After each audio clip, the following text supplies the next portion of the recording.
For anyone looking to start on YouTube, start with the gear you have. The most important part in the video is the content itself. Treat YouTube as a search engine. This is the most important thing.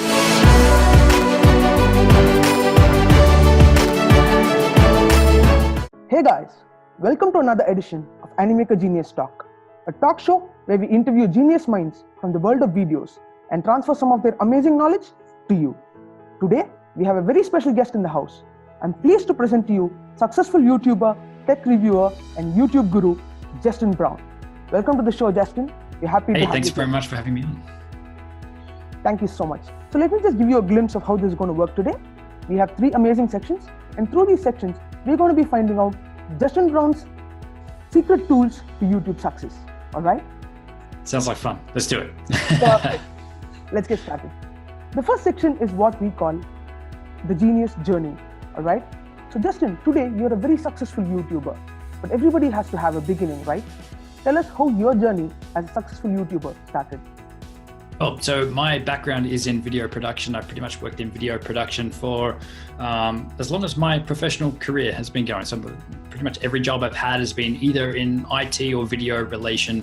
So yeah, that's my background. I've had the opportunity to work with some really amazing, really crazy people and some inspiring people as well. I followed a big wave surfer, which is the guy behind me here, around the world for a few years, filming his big wave antics and adventures. And yeah, just had amazing opportunities to work with some really influential people as well in sort of the health and wellness and mindset space. So from all of that, we then started a YouTube channel teaching video and helping people break down the barriers that they have to creating content with the end goal of helping entrepreneurs and business owners amplify and scale their business using video.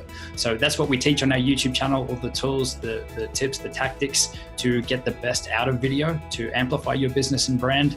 And yeah, we're growing pretty quick now, which is pretty cool. Yeah, you're definitely growing your business very, very quickly. But your answer led me to the next interesting question. So you work with a lot of extreme sports athletes, right? So how did that experience actually work out? And tell us some interesting incident that happened during this phase. Cool. So there was quite a few interesting experiences with working with big wave people and extreme sports athletes. The first one that comes to mind is for a project I was working on with Mark Visser, this big wave surfer behind me here. I had to learn to skydive because we were finding these remote surf spots out in the middle of nowhere, and skydiving isn't really something that I put my hand up and said, yes, I'd love to do it. But I went through all the training and got my solo skydive ticket. We had to learn to skydive and land in the ocean and skydive at nighttime, but all of this with camera gear and all of that sort of stuff. But on one really, really low jump, I had parachutes not open and had to kind of make a few judgment calls as to what to do next, whether to cut the parachute away and try and get a new one open. But there was risk that the reserve might not have opened properly or might have opened into the failed parachute. So there's a few near-death experiences. So that's what I like about my sort of career now, is the chances of dying at work these days, creating videos in my home studio office here is a lot less than out there. But it was an amazing experience. And yeah, obviously lived to tell the tale. So. That's definitely a great experience. But creating videos inside your home might be safer, but it's still equally exciting, right? Yes, yeah, it definitely has. The excitement comes when you see the impact that the videos have. And this was something that very early on we were experimenting with YouTube.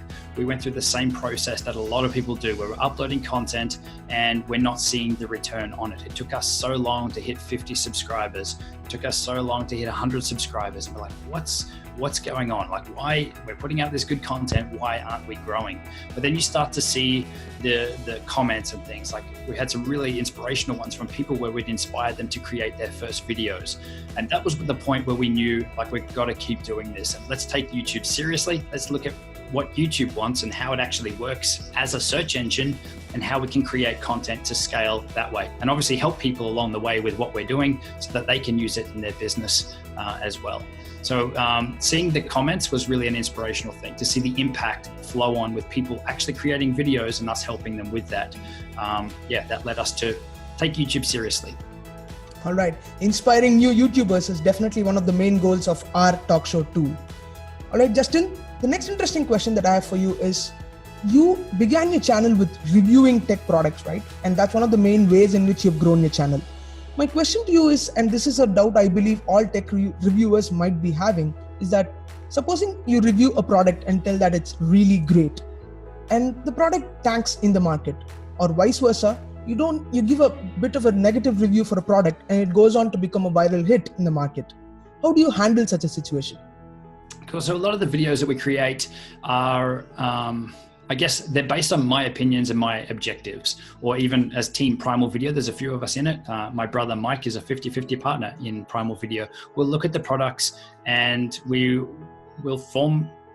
looked at the reviews that we like. We want to know what's good, what's bad. We don't hold back in our reviews, but at the same time, if later other people disagree with it, that's fine. This is the whole point of a review, or if the product tanks or whatever. I mean, we're completely objective or subjective, whichever one it is. We're open. We're just sharing our thoughts and our opinions, and we'll only actually create a review on a product that we think is actually a good product. We've sent that many products back that there's no point in us doing a video saying you shouldn't buy this product. It's all, will this product, is it a good product? Is it going to help people create videos or see some sort of return with video? And is it something that we would actually use? And it's got to tick all of those boxes before we'll actually consider making a video on it. So we kind of get around that, in that I'm happy to stand by everything that we say in a video because it's something that we truly believe and something that we actually use. And our channel has actually pivoted quite a bit from being more of a tech channel to be more of a how-to and more of a resource. So we don't actually do too many tech videos these days because there's a lot of tech channels out there. But when we do a tech review, it's something that, we strongly recommend. And isn't a sponsored video. You talk a lot about the importance of gear in the life of a YouTuber, right? So what do you think is the importance of gear and equipment in the success of a YouTube channel? Cool. I think a lot of people think that the gear is the reason that they can or can't create their videos. There's a lot of people that are delaying creating videos because they'll wait until they've got that DSLR, or they wait until they've got that camera that Peter McKinnon's using, or some other big YouTuber. A lot of people create these excuses for themselves to not create content. So the approach of our channel is use the gear that you have. We have a lot of tutorials around using your smartphone and getting great results with that. So we're a big advocate of you actually starting to create your content now with what you have. And then if you need to upgrade, or as you can afford to upgrade, then upgrade. But your gear, while it's definitely an important piece, it shouldn't be the piece that's holding you back from creating the content. The more videos you create, the better you will be on camera. The more experience you have, the faster you'll be able to edit. So all of this plays into it. It's all a learning and growing experience, and your gear should grow along with it. So in regards to most of the videos, I would say that for anyone looking to start on YouTube, start with the gear you have. Start with your phone, or if you've got access to a camera, use that. But I wouldn't say you need to run out and buy gear. Use what you've got. Obviously, using things like microphones and lights are going to enhance that and create a better video. So if you're going to spend any money, I would say straight out, the most important part would be the audio. So get a microphone to use with your phone, and then maybe one light. But you can start without either of those two things as well. All right. So gear does not play the vital role in your YouTube channel life, right? I would say it's definitely a role, but it's not the vital role. The most important part in the video is the content itself. That's the most important part. So if you look at your viewers coming in to watch your content, they're there for a reason, especially on YouTube. They've searched in YouTube for something, best video editing software, or how to film in the dark, whatever it might be. They've got a problem that they're searching for, or a pain point for them. If your content answers that, they're not going to care if you filmed it on your phone, if you filmed it on a $40,000 camera. The content is what they're there for. So if you take that approach into your content and create videos with whatever you've got access to, even if the video doesn't look great, as long as it answers that question for the viewers, then that video is going to be successful. Obviously, the nicer the video looks, it'll play a part in that, but there's no point having a really nice looking video that doesn't solve that problem that people are searching for. Well, that's a really inspirational point for all beginners out there. With that, we've come to the end of section 1. The next section is what we call picking the genius brain. In the Animaker community, we have a lot of budding entrepreneurs who are just out there starting their businesses. How do you think YouTube can help them in growing their business? So I guess we use YouTube to grow our business. And there's a lot of things that like people don't consider YouTube as a business growth tool. So the biggest approach I would say for people looking to use YouTube for business would be to treat YouTube as a search engine. This is the most important thing. It's not just a place to upload your videos, to store your videos. It's a search engine. So if you want to get views on your videos, you need to treat it that way. So there's easy ways that you can find out what your clients or what your customers are searching for, and then create videos that speak exactly to that. So we don't actually create a video until we know that there's actually people searching for the topic that we want to talk about. So to find out then how what people are searching for is you can type into the Google search bar or into the YouTube search bar something around the topic. So it could be video editing, right? And it'll come up with suggestions. Now those suggestions are all things that people are actually searching for. So I would say start there, look in the search box for Google and for YouTube. Then you can also use tools like Google Keyword Planner, which will actually tell you how much search traffic is coming through every month or every week for those search terms. So again, you can see that there is search traffic coming through, but it's all about putting yourself in the mind of your ideal customer or of your viewer. How can you help them with your content? Where are they stuck? Is it that they're stuck with video editing software? Is it that they're stuck with camera gear? Where are they stuck? And start to create those videos. You can also start with the questions that you get asked all the time, your frequently asked questions. What are people always asking you? Create videos around that. Worst case, you can stop answering that question and tell them to go and watch the video. Best case, other people are finding you with that answer on YouTube. Wow. Definitely a very interesting way of utilizing YouTube to grow your business.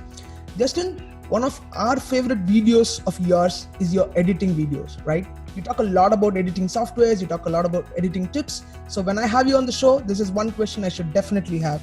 3 biggest mistakes that budding YouTubers are making in editing their videos.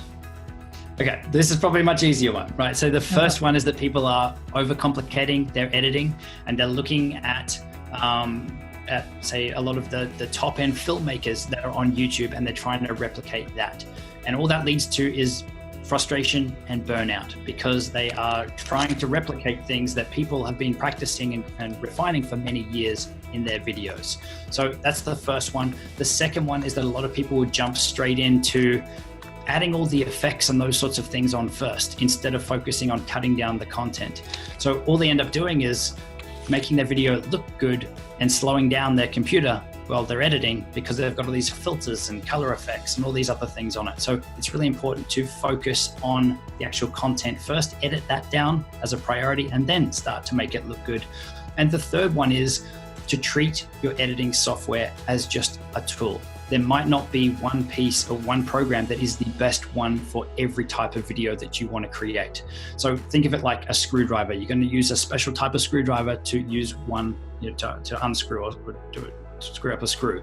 So we treat editing software the same. I personally use 3 different programs for editing videos depending on the type of the video, because they each have their own strengths. Now, this isn't to say that you need to go and learn 3 different programs. This is to say, go and test a few. So even in those videos that you were talking about, best video editing software, and we have quite a few around that, the underlying theme is that there's a lot of options out there, and to go and try a couple.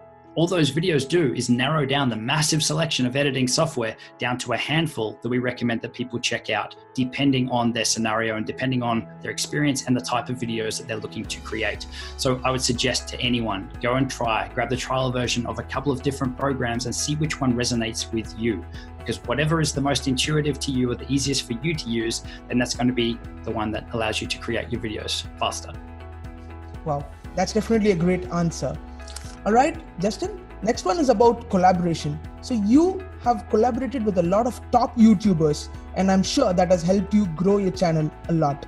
I personally like your video where you talk about collaborations with Sean Cannell from Video Influencers, right? That's a great video, and it's definitely a motivation for me. So how do you believe collaborations can help you, and how do you utilize these collaborations to grow your channel? So there's a couple of different ways. Obviously, thank you for the feedback, and it's awesome that you liked the video with Sean. Sean's awesome. We've actually got a couple with him now on the channel. So Sean was actually the first person that, while we were a very small channel, I think less than five, I say very small, we were less than 5,000 subscribers, and he was a much bigger channel. And it was something like, what if we got to lose? Why don't we send him a message? We ended up sending him a tweet and said, look, hey, we like what you're doing with Think Media and video influencers. Can we jump on a Skype call for an interview? Like, worst case, they say no.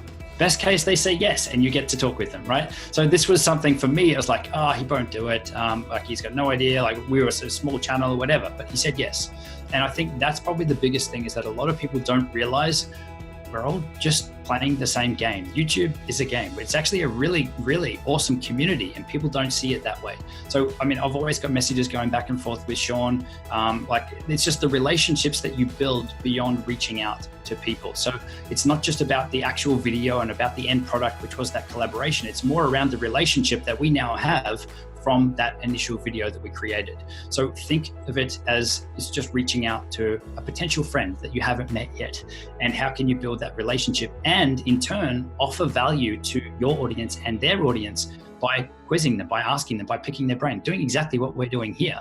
Like, this is good fun. This is the type of content that I like to create because it's interactive, it's real, and we're inherently helping people with what we're discussing here as well. So that's our approach to collaborations. You always go into it though with the approach that there's a good chance that the person on the other end may not share it out. There's always this expectation that they will, but I know a lot of people are disappointed when the other person doesn't. So don't hold that there. If they don't, it's still good. You can still rank on YouTube and all this kind of stuff. I'm just saying that because I know we've had a few messages from people that are disappointed when they've reached out to someone and said, hey, can we collaborate? They do it, and then they're kind of expecting the other person to do it. So if that happens, that's nice. It doesn't necessarily end up with a huge growth on your channel, but it's just getting that familiarity. Think of it more as the relationship building between you and that person, and you're able to help other people in the process. Relationship is the key factor of all collaborations. That's definitely a great point. All right, Justin, we've come to the end of section 2. The next section is what we call Inside the Genius Mind. This is going to be a rapid fire section. I'm going to throw some questions at you. You can give me answers quickly without much of thought. All right? Okay, sounds scary, but let's do it. All right. The first question that I have for you is a tech review kind of question. When you were just starting out, how did you go out and afford all of the products that you were reviewing? Did you actually buy them? Or was it like an arrangement where you just review it and pack it up and send it back to the shop? Or how did that work? So for us, we started reviewing the products that we already had. For me, I know it's a quick answer, but for me, like, this office is more of a toy room than an office for me. I love toys, I love tech, I love gadgets. So we would actually buy the products. And I know that that's not going to be a great answer for most people. You definitely can do all of the things that you said. But for us, I was buying the 360 cameras. I was buying them anyway. And it just happened to be that we were reviewing them as well. All right. So as a tech reviewer, do you get a lot of products shipped to you for review, and do you review all of them? So we are very clear up front that we don't ever guarantee a review. Every time someone reaches out, which happens a lot, which is awesome, we have like a disclaimer that we sent back and said, look, we'd love to check out your product. If we think it's a fit, we'd love to check out your product, but we don't ever guarantee a review unless it's a good fit for us and for our audience. So they've got that sort of disclaimer there. So yes, we do get sent products. Yes, in a lot of cases, or yeah, I would say in a lot of cases, we send the products back without doing a review, or they let us keep the products without doing a review, but it's just been upfront. If it's not a fit or it's not a great product, we're not going to do a video saying, don't buy this product, it's not that good. It's only going to be win for the brand and for us and for our audience if we're actually recommending something that is good. So that's our approach to it. All right. The next is a little bit of a controversial question. Who is one YouTuber who you believe has great content but can do better on the video style front? Wow, that is a hard question.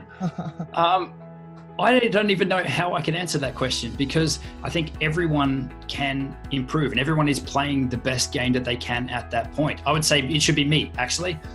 If I can say that. I said I as someone who has been in video production, and looking at the quality of the videos that we've put out for our documentaries and action sports stuff, I would say that if anyone's going to improve and step up, it could be me. Like we don't put the same amount of time and effort into our YouTube videos as I do for my corporate clients. So not to throw anyone else under the bus there, I think if anyone should step up, it could be us. All right. So since you've given a safe answer, let me rephrase that question a little bit. There are a lot of very big YouTubers, say for example, PewDiePie, who focuses more on the content rather than the video style. And then we have other big YouTubers like, let's say Peter McKinnon, for example, who focuses so much on the quality of the video that he creates. Which do you think weighs more, content versus the video quality? See, that's an interesting one, because I think the third element that comes into it is storytelling. And I think that if you're looking at the different types of videos, it's not just one or the other. So the difference between a just purely content piece that doesn't have much creative editing versus a helpful piece of video that has the creative editing and the story in it, they're actually two different things, and they do serve a different market. So if you just want to answer a question of how do I do something, right? You would expect a quick, short, sharp video if the process is short and sharp. You don't want to have a cinematic B-roll happening in the middle of it. You just want to know the answer. And that's where the beauty of YouTube is. It's given us kind of hybrid of two. So you can actually now have, if someone does it well with the element of storytelling like Peter McKinnon, you can actually have a tutorial video that will run for 20 minutes that is actually really nice to watch. It's like watching a film versus just getting the answer. So what I like about this is it's a mix, and there's that much, you've got that many options on YouTube to find someone who is answering that question that you've searched for in that search bar with a different style. And I mean, there's so many people out there that are creating the same videos that we are. People are coming back to watch us or to someone else because they either like us or they like someone else. Like it's about the human connection, and there's people that you'll resonate with and that will resonate with you, and there's others that probably can't stand you or can't stand someone else. So that's the thing, is like, coming from the content perspective, and you're going to find your tribe, the people that resonate with you and like what you stand for. All right, that's definitely a very interesting answer. Next question I have for you is, you're based out of Australia, right? So how do you actually create content that reaches out to the global market? I understand that your biggest audience is based out of the US of A. So how do you create content that can reach out to everybody who's away from your geographical location? I think it's actually really easy. I think it would actually be harder to create content that was specifically for a small area. Like YouTube itself, it's not like geo-locked to Australia or to any other country. So inherently, when you put your videos up, whether you like it or not, people around the world are going to find them. So I think to answer your question, we do Americanize our videos. We know that America is our biggest audience by far. I think Australia is number 6 or number 8 on the list. So Australia is way down. But when you look at pure populations, you're looking 330 million versus 23 million. So why not play where the people are? So when I say we Americanize our content, the spelling in our titles and in the descriptions, they're all exactly like the US spelling. When I'm talking prices for you to buy a product, I'm talking Amazon US prices, which living in Australia, it can actually be pretty hard to find how much a product is in US dollars, because everything like Amazon will redirect to Australian Amazon, which is totally different. So yes, it's hard, but you've kind of got to look at where is your audience, and YouTube analytics will tell you where that is, or where is your ideal audience, and create and start targeting your videos that way. But in regards to trying not to, or to like, you're going to go global whether you like it or not. Going global is definitely a fact that all YouTubers should take into consideration. All right, Justin, we've come to the end of this section as well. One last question to you. To the Animaker community who are watching this video right now, what is one message that you want to tell them? I would tell them just to keep creating content. I know this is something that sounds so cliche, but so many people give up, and it's not an easy thing, especially on YouTube. It's not a quick win. Like, we've been going for 3.5, nearly 4 years now, uploading one video every week. And only now we're at like 160 something thousand subscribers, right? So it's not like a quick thing. We're not an overnight success. But if you put in the time, if you look at your keywords, look at your do some research on your videos before you create them, you're going to actually grow much, much faster. But most people will jump on, become a YouTuber for 3 months or 6 months, they won't see the results that they're after. They're not growing fast enough. The first 50 subscribers is slow. The first 100 subscribers is slow. Push through, because most people stop before they hit that or before they hit 1,000. It is just treating it as a long game. The payoff will be there, but it may take a few years. So don't give up. Don't give up. That's a message that I'd like to leave my audience for this interview. All right, Justin, thank you so much for spending your time with us today. I hope you enjoyed the session as much as I enjoyed learning from you. Thank you very much. It was awesome. You definitely threw a couple of curveballs in there. So this was good. It was good fun. Thank you. All right, Justin. Guys, if you really enjoyed the show, go ahead and click on the like button. And if you want to see more of Animaker Genius Talk, go ahead and click on the subscribe button and the bell icon. And if you want to see your favorite influencers featured on this show, go ahead and comment below and we'll make sure to get them for the future episodes. Until then, take care and stay safe. This is Arvind from Team Animaker signing off.